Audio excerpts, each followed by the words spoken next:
Hello and welcome back to my unboxing and review of Warhammer Imperium Premium Edition. So we've got the 4 issues here that come with your monthly subscription. We've got issue number, give me a minute, issue 7, 8, 9 and 10. And with the Premium you get something else with them. You get the binder folder that it comes with. So a quick look at this first and then move on to the issues. So the binder, the front cover there with the Prime Minister of Tenants featured prominently throughout all the other issues. We'll have Imperium on the front of it. On the side we have got a picture of a brooding space marine. We've got some kind of Nurgly symbol, and we got a what looks like a Necron Overlord, Hitachi Partworks, and Warhammer. On the back we have also got the Necron Overlord as well, who is the side by side of the Lieutenant and the Overlord are featured quite prominently as well, but inside there's a lot more than just a blank space. There is, oh god, there's dividers as well. Give me a moment. Move that over. So we have got on this side here the filing system. So there's an actual system to file these in. All articles have filing instructions at the top right corner of the first page. The colour of each article's header bar indicates which type of article it is. Collect is red, build, paint or play. The filling instructions for collect, read and play articles have a letter, subject and number. This is a bit complicated. So basically, black is collect. So we've got Imperium, Space Marines, Mechanicus, Sororitas, Necrons and Battle Zones. Read, we've got 31st Millennium, Space Marines, Adeptus Mechanicus, Sororitas, Necrons. Build, paint and play, tutorials, rules, mission packs, Space Marines, Adeptus Mechanicus, Adeptus Sororitas, Necrons and terrain, with just small descriptions about each section. A little bit complicated really. I'm going to the dividers right now. So the dividers here are, in the collect form. It says exactly what it just said over here. So we divide them up into the collect section. Oh, they're not peeled together. They're stuck with very light glue. I'll peel those off later on, makes things a bit easier. Read filing system there, and if you see now the binders down the side change. So we got, you can just move them quickly. So we've got black over here, red build, blue for build, yellow for paint, and green for play. It's a bit awkward to turn these when they're not separated.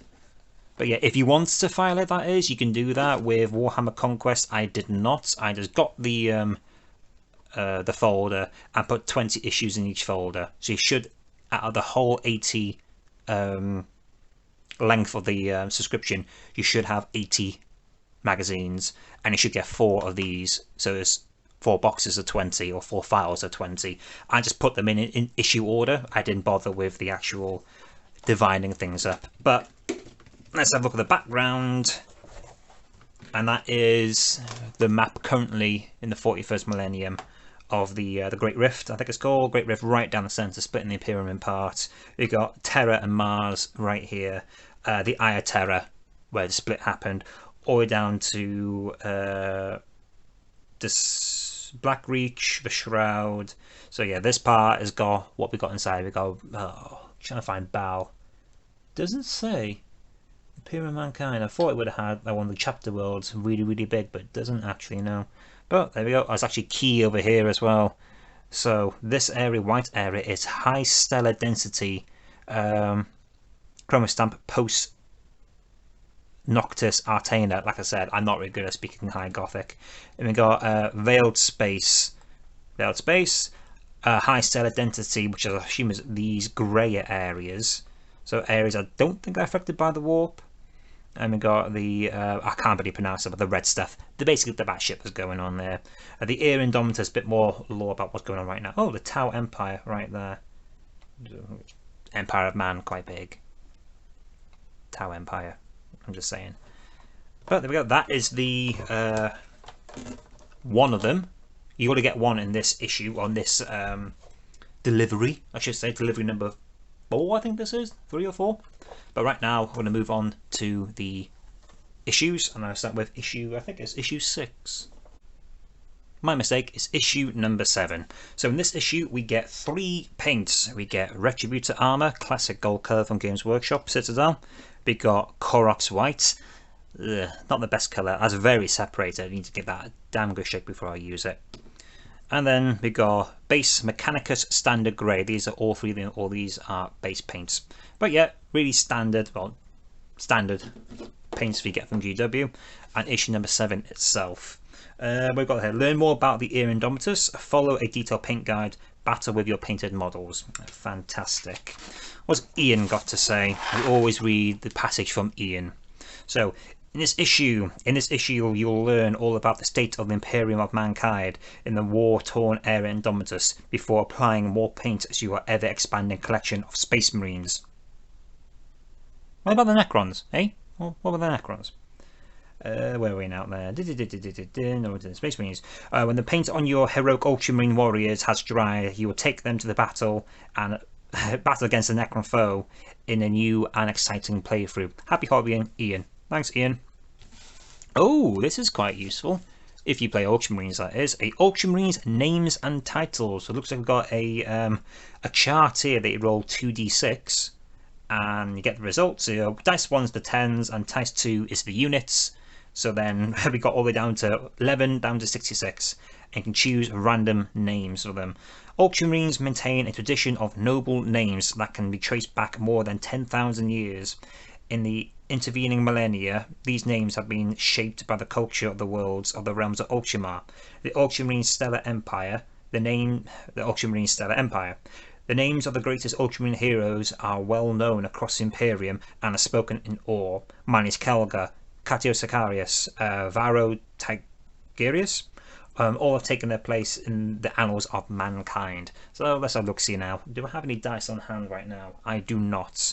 We've got a bunch of Latin-y Gothic names here that I'm not going to go into. Actually, so let's go. Let's pick random. You. Marcus. Okay, that's quite easy. And a random one. Vetter. Marcus Vetter. Okay, right. Fair enough there. How to roll a d6. Not that hard. Just don't drop on the table. What we got here now? How to roll a d33. What? I've never seen that before. A D33. It actually says D33. I think they mean D3. Might be a misprint. Not too sure there, but there we go. That's how you roll it. Yeah, a D33. That's very peculiar, that. That's very peculiar. Space Marine Hero titles. So we got D33, 11 down to 33. And we got what? Shield, Guardian, Knight, Champion, Sentinel, Defender, Blade, Protector, Paladin of... Oh, those are like, you know, names I'm not going to go into there.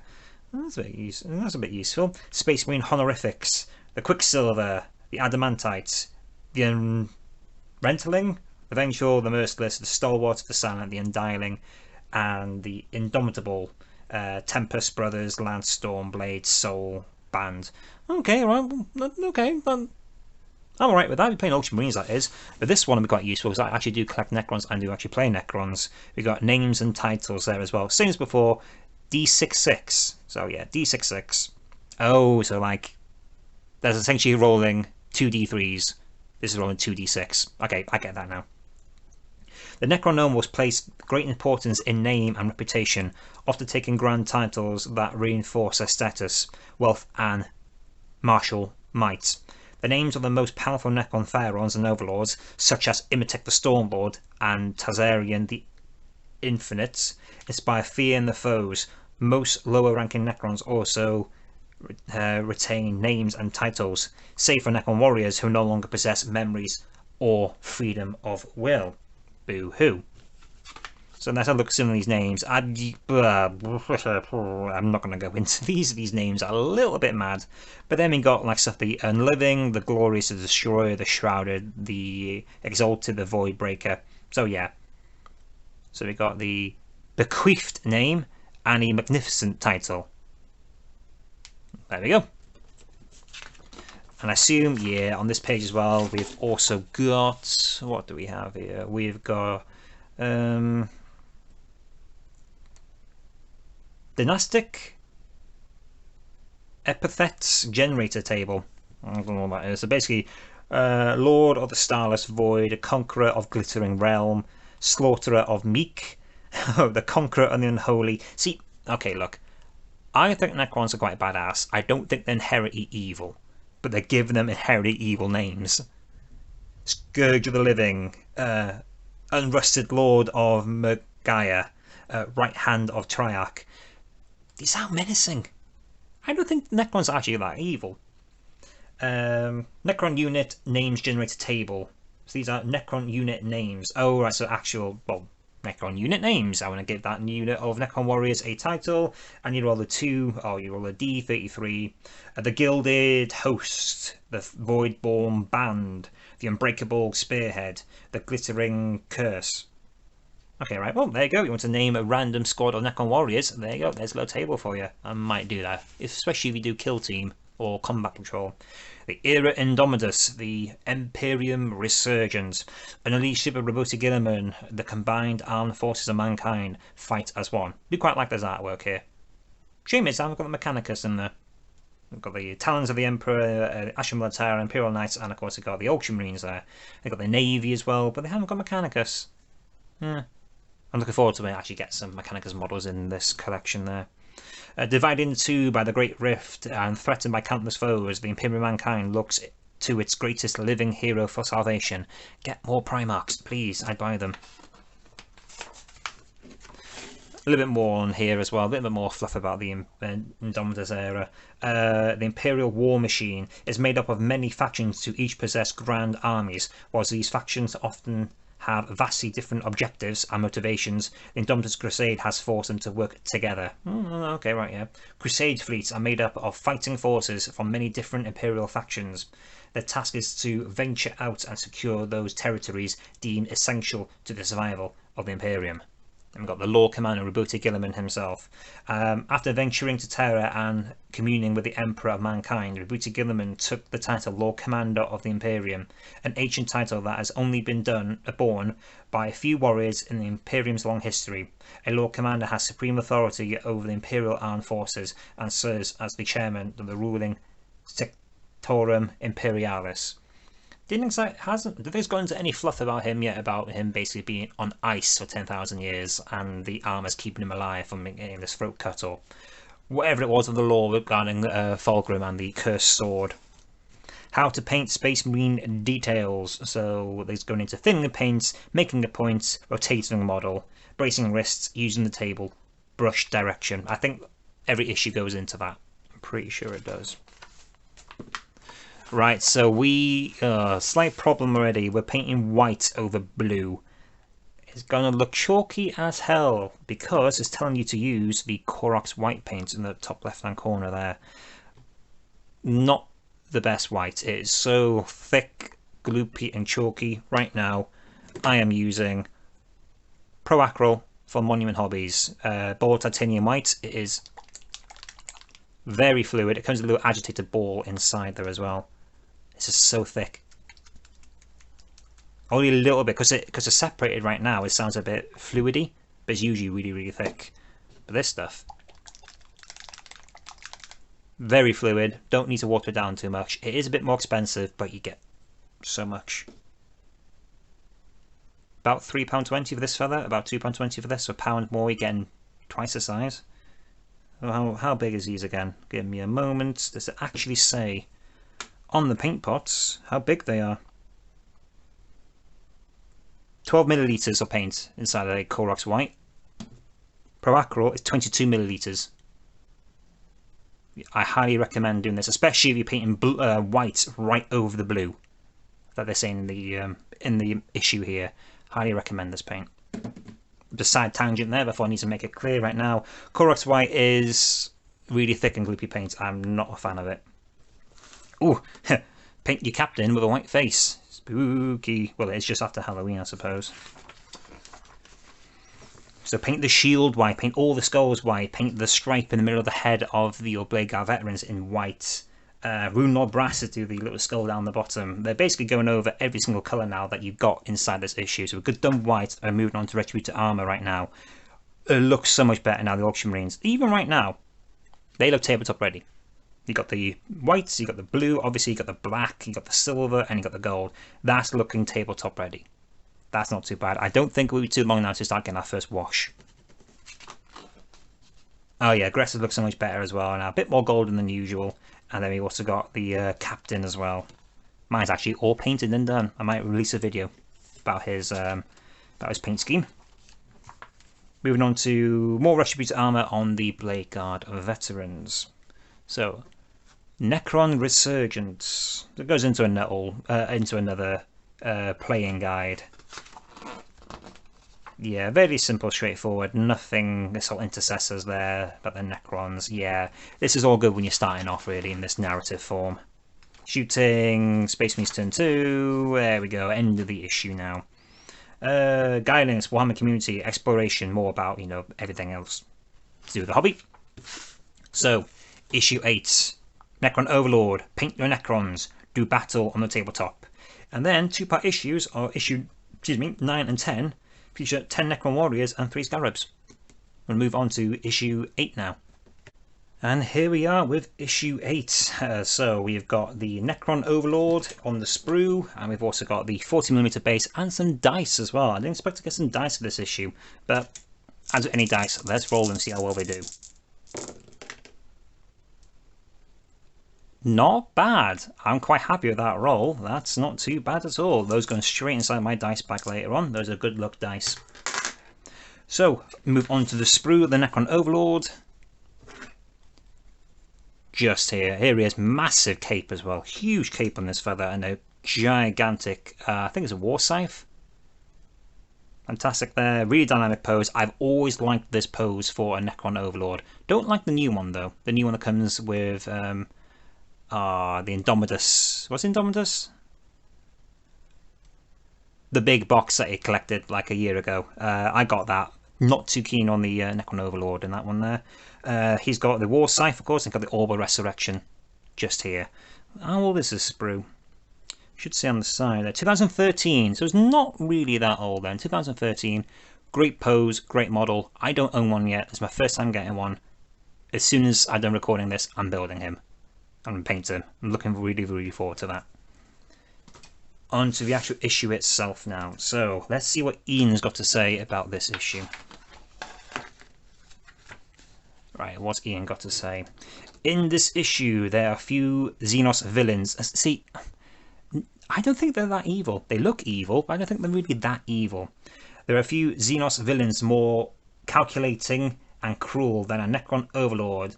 In this issue, you'll name and customize your own android tyrant. After building the model, you'll paint it along with your other Necrons. You'll then send your Necron Overlord into battle against Space Marine foes. Happy hobbying, Ian. Thanks, Ian. A bit of artwork there. I quite like that one. The red and the white as well. That's quite a good colour scheme. But here he is, Necron Overlord. I absolutely love this pose. Dynamic, epic as hell. Really 40k. I love it. There's a Void Scythe. Ah, Void Scythe. This weapon's blade flickers in and out of existence. Cool. When it strikes, the armour and flesh of his victims are atomized. Ooh, wow, okay. Resurrection Orb. The glowing orbs are carried by many Necron nobles, and the bearer can activate this device with a gesture, channeling its power into the bodies of damaged Necrons. The regeneration circuits of the fallen are empowered by this energy. In an instant, the remains of seemingly obliterated Necrons crawl together and stand ready to fight again. Yeah. I do like having the Resurrection Orb on any Lord. I do have a Lord that comes inside the what's it called, the command barge, which we'll be getting later on. I'll be using him as a Necron Overlord because he comes with an orb in his hand. Let's have a look. See, all Necrons bear the symbol as a reminder of their race of former glory. So the symbol, right, the glyph right in the centre there. These shimmering garments serve as the symbols of the Necron's noble status, the actual cloak itself. An Tachyon arrow. Not too keen on using a Tachyon arrow on the other Overlord model. I'd much rather go for this layout, to be perfectly honest with you. Much cooler looking model as well.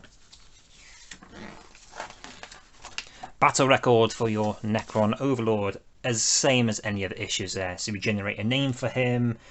We got certain honorifics you can get him there as well. I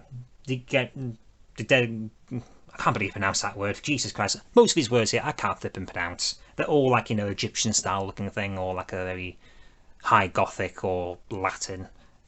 I didn't take Latin in school.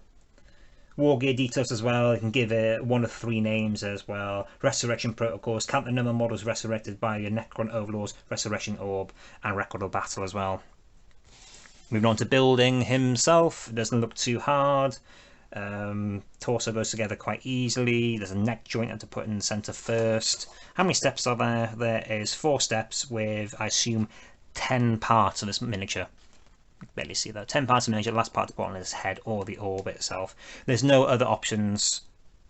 I don't believe there's any other options. It's just that static pose, and that's it. To be honest, I love the static pose. I mentioned it before. I love the pose.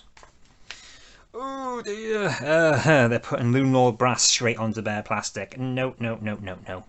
Do not recommend that whatsoever. Get yourself a spray paint in lead belcher, let's say, or any other silver, or any other colour you want really. Spray it down, then apply your first coat. Telling you to put cover the entire model inside Lunor brass, but leave his cloak lead belcher, where we got from the previous delivery. Alright, so now time to put Korox White onto part of the blasters on your Necron Warriors and onto the blades of your SCARABS destroyers as well. That's probably ready for the Tesseract Glow coming later on. The orb, the little hat, the helmet hat the Necron Overlord carries as well. Moving on to the Royal Warden, again onto the gun, the slat in the centre, and the rock for some reason. Why won't I paint a rock in white? Because you're doing like a wintry theme. I'll probably do that Mechanica Sander Grey if I'm honest with you. Ooh.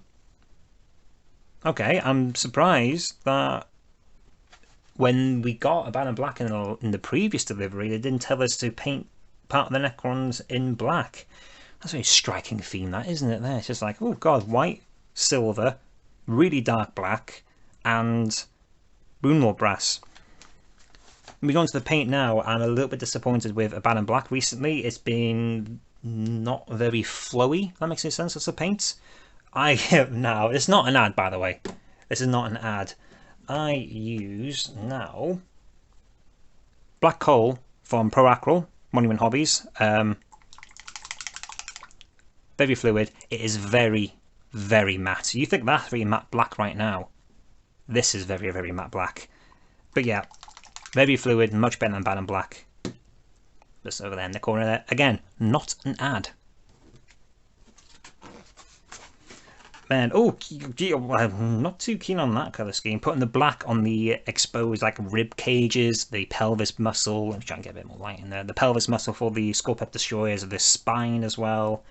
Personally, I do that silver, but this is probably how you do the SCARABS, not SCARABS.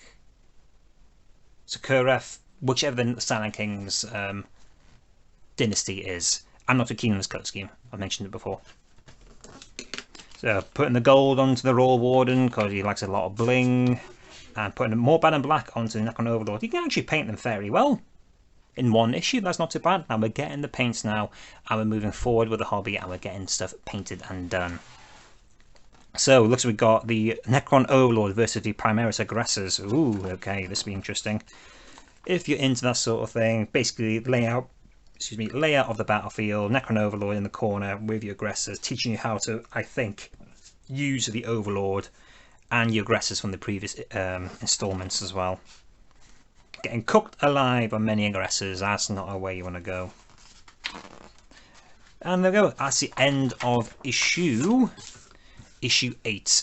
So what I might do is actually get issues 9 and 10 out, doing both at the same time because you're both getting the same thing inside. Right, I thought about it. I got all the issues out together, both issues out, got everything, but issue 9 is slightly different. So in issue 9, of course, you get the magazine itself. We get the sprue of the Necron Warriors and Scarabs. We get 4 32mm bases, 2 40mm bases, and this fella over here. Brothers in Arms. Looks like we're looking at the Crimson Fist chapter. This is a famous piece of, actually this is the redone artwork. There was a famous piece of artwork going back a few years ago of the classic Marines of the Crimson Fists, and that's the chapter. But this one's of the Primaris version of it now. Lovely piece of artwork, I love that. It's talking about other Space Marine chapters, basically. And inside we've got, Primaris, Ultramarine Strike Force, chapter structure. Okay, I wonder why they put it inside this little magazine in a Necron issue.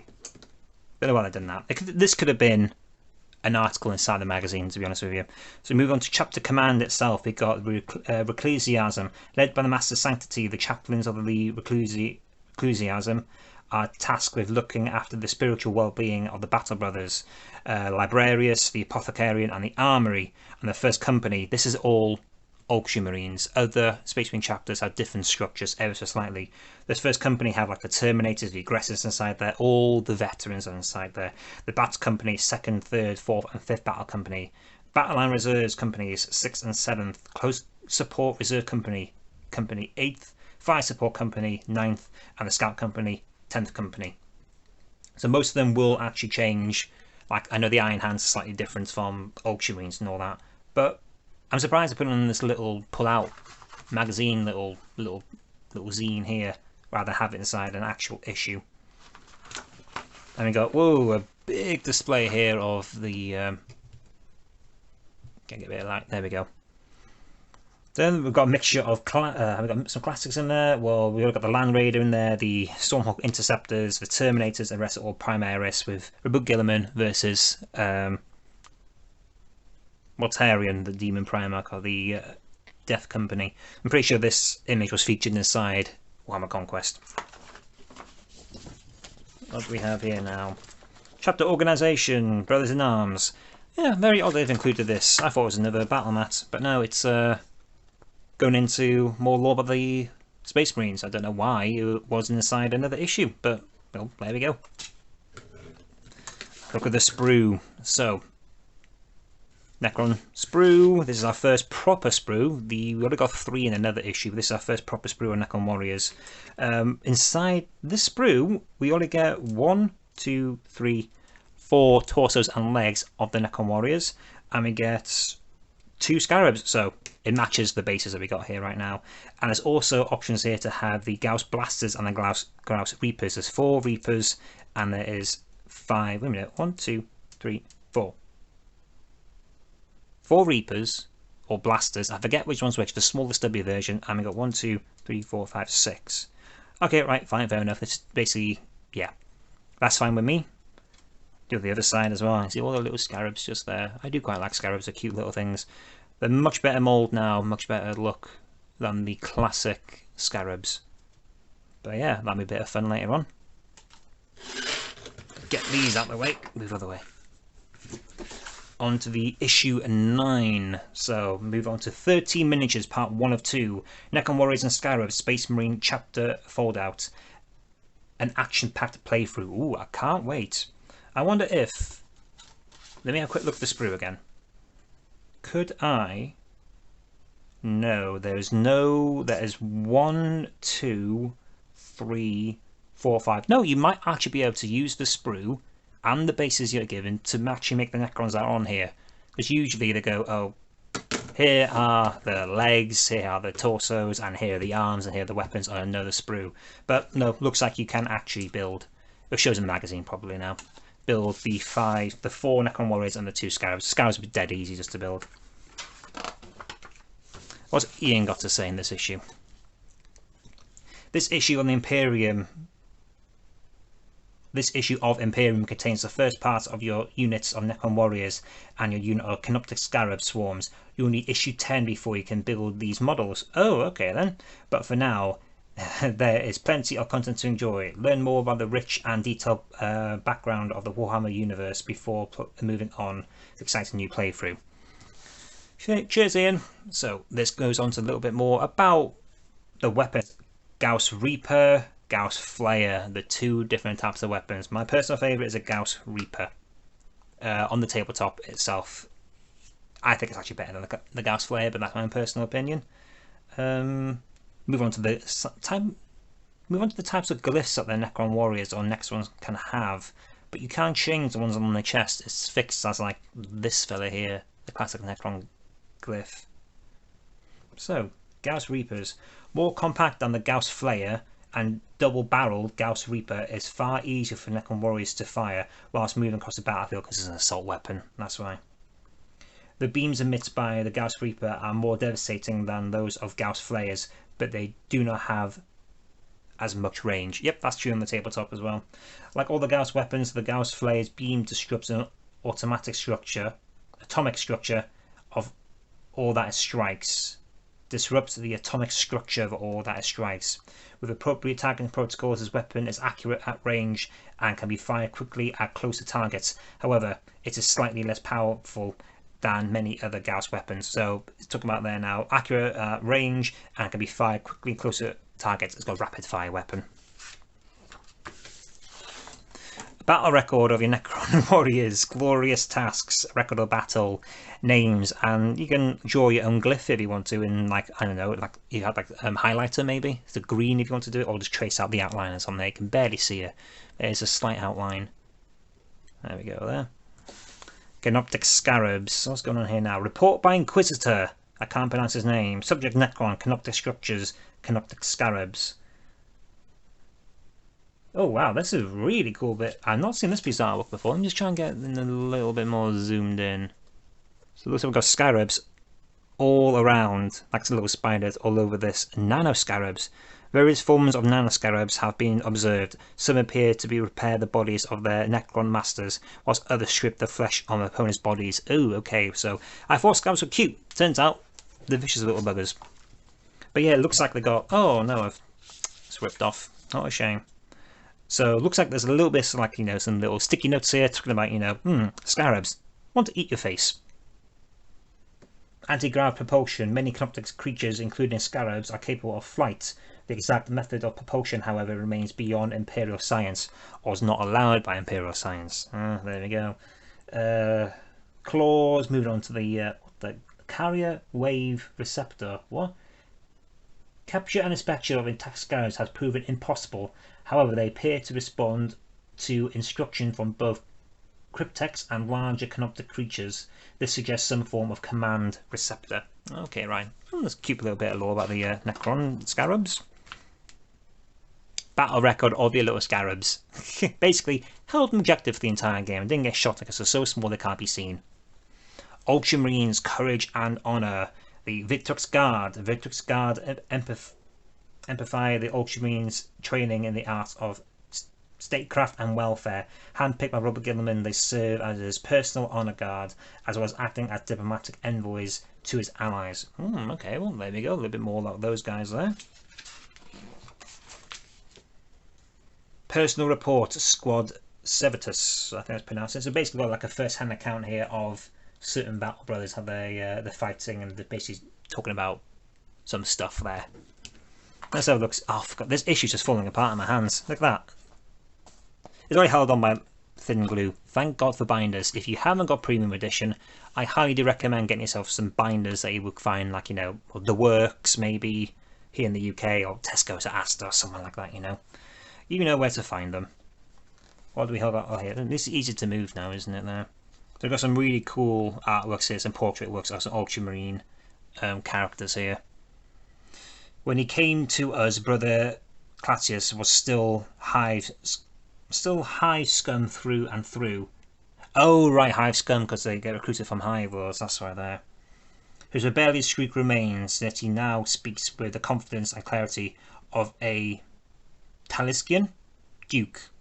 On Calgon 2, it was he who railed the Adeptus Sororitas to leave their ruined ballista and march for our aid, raising his flamer and bidding them unleash their own holy fire upon their Necron foes. Oh, okay, I'll actually get these a read later on, to be honest.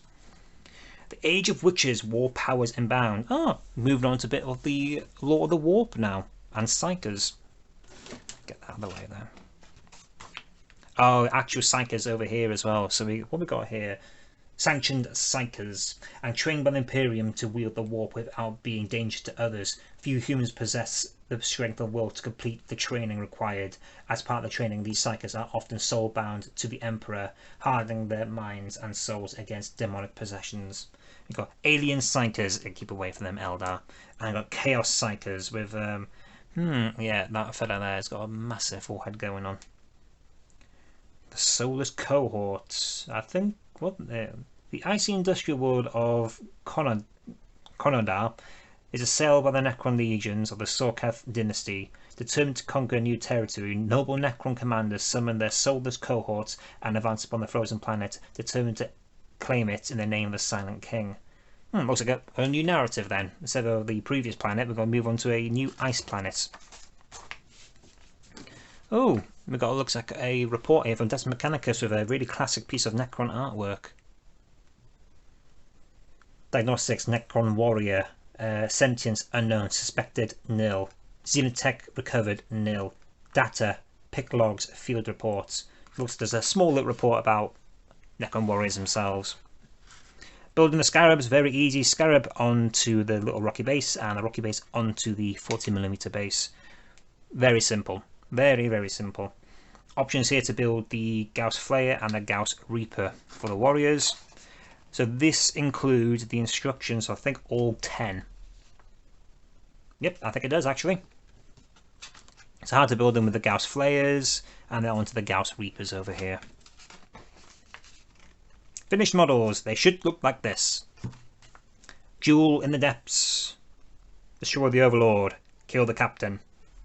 Ooh, is this going to be... So it looks like we got a Royal Warden, Overlord, Primaris Lieutenant, Primaris Captain. Ah, so it's a character off.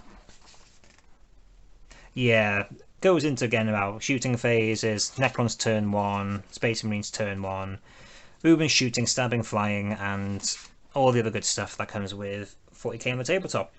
That's issue 9 out of the way.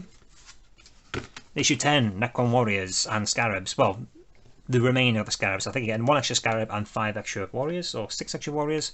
Issue 11, Primaris Librarian, paint your Librarian, wield psychic powers, and a medium dry brush. Okay, let's move on to issue number 9.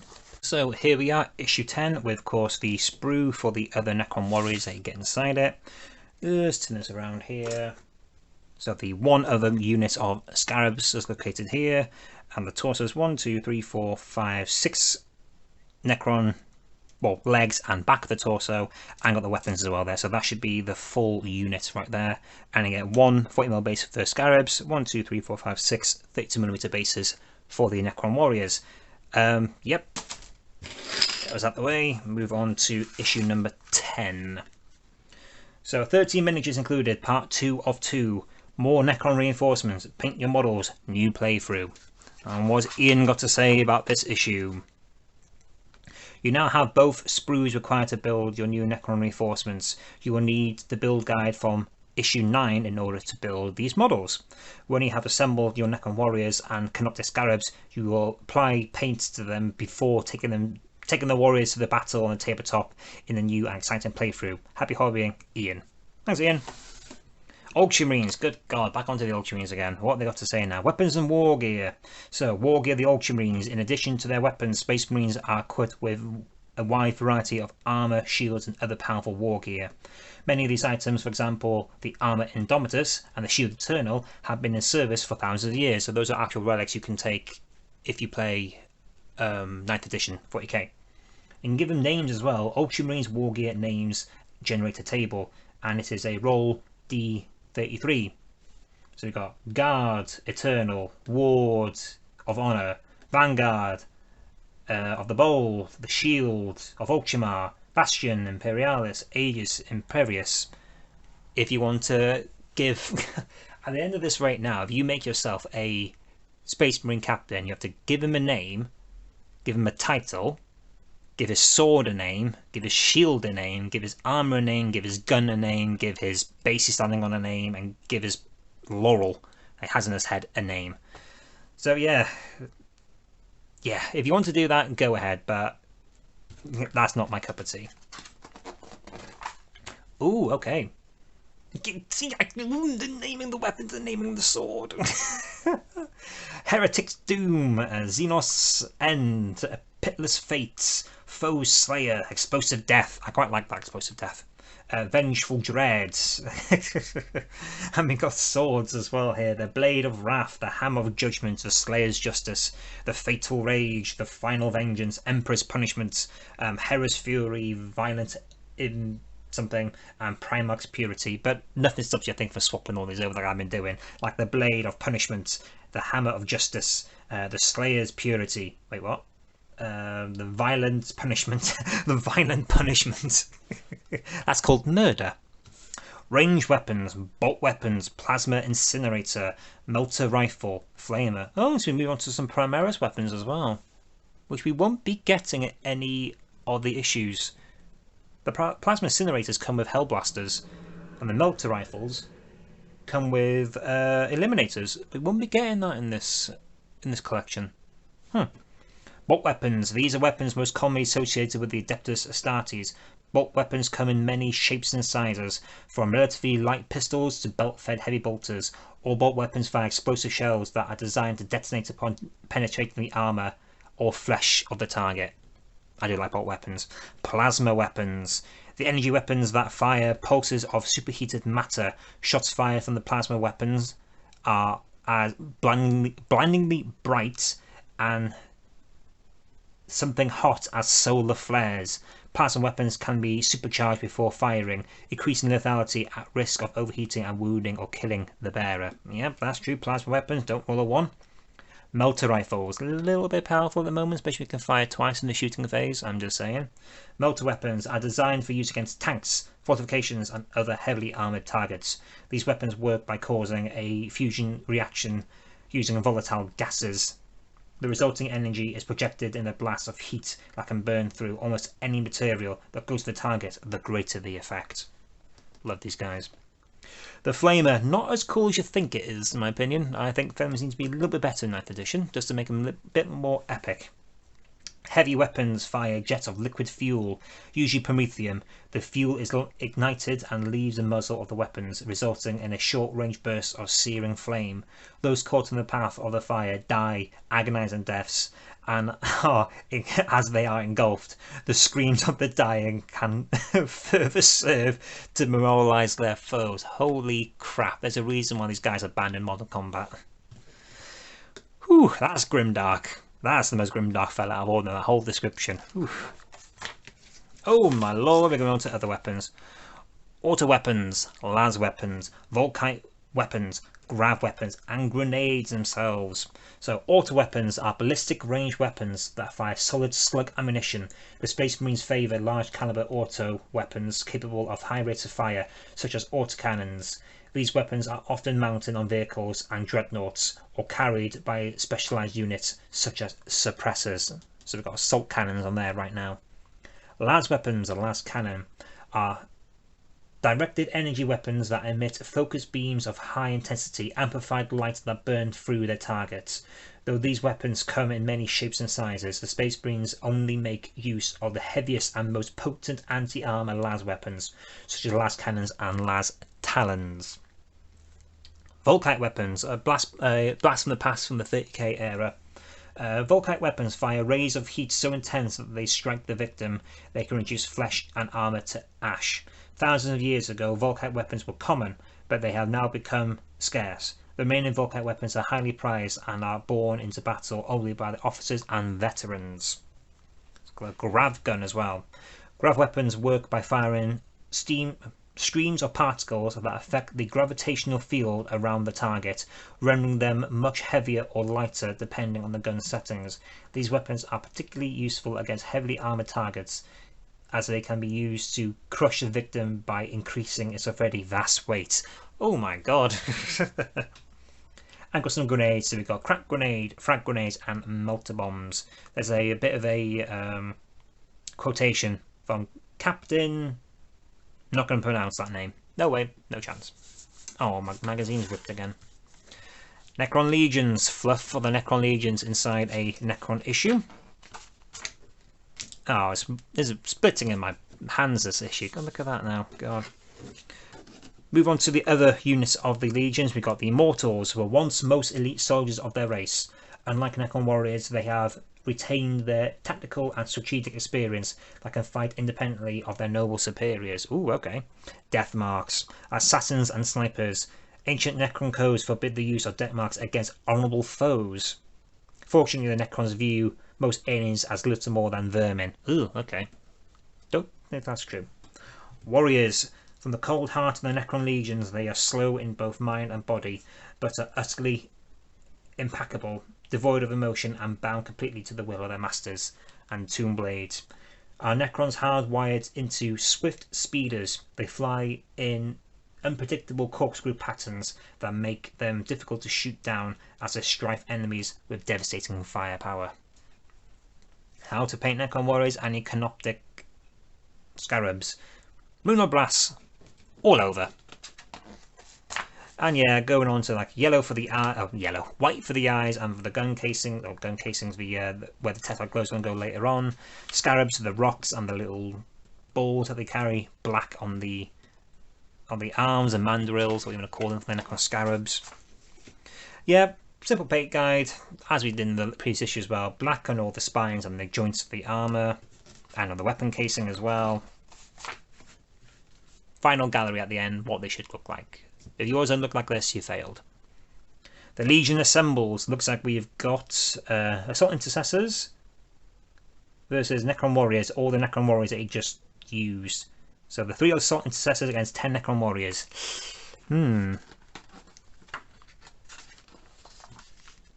Yeah, moving on to the shooting. Using units. Unit coherency. Moving on to unit coherency now. 2 inches apart from each other at all times, otherwise they come out of coherency and take them from the table. Rules reference as well, how to move stuff. Assault, pistol, rapid fire, melee, going to different types of weapon types there.